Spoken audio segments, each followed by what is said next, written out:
मला ना हं 2-3 दिवसासाठी माईच्या घरी जाणं होतं. तर मला काही पैसे पाहिजे होते. असं का?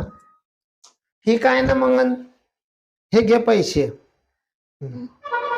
मी असे सोचत होती हम्म की माझं लग्न झालं की माझा नवरा कसा भेटतो, काय भेटतो, माझी हौस पुरी करतो की नाही, असे सोचत होती मी. पण तुम्ही कितले चांगले व तुम्ही माझी पुरी हौस पुरी करताय. हा, तसं टेन्शन नको घेत जाऊ तू पैशाचं. मी नाही ना, ते एक अकाउंट खोलेलं आहे, तिच्यात मी असे 100-200 रुपये असे जमा करत राहतो, तर लय पैसे जमा होई गेले तिच्यामध्ये. तर तुला कधी पैशाचं काम पडलं ना, तर तू आहे ना त्या अकाउंट मधून पैसे घे आणत जाय आणि तुझी हाऊस पुरी करी घेत जाय. काय? तुम्ही कितले चांगले.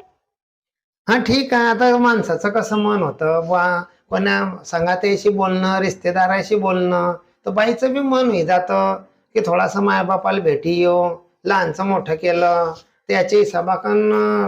काय म्हणता रे, तू जाय आईच्या घरी, तसं मन हलकं नको करू ते काही तू. हो, चालले. हा, ही जाय ना पाय सांभाळीसन जायचो, सांभाळीसन यायचो. हा, आपलं ध्यान ठेवजो. हो. आणि राहिलं तर 1-2 दिवस कधी ते म्हणतील तर अधिक थांबी जायचं बारे तू. हा ठीक आहे, मग जाय आरामशीर जाय. हा, जाय.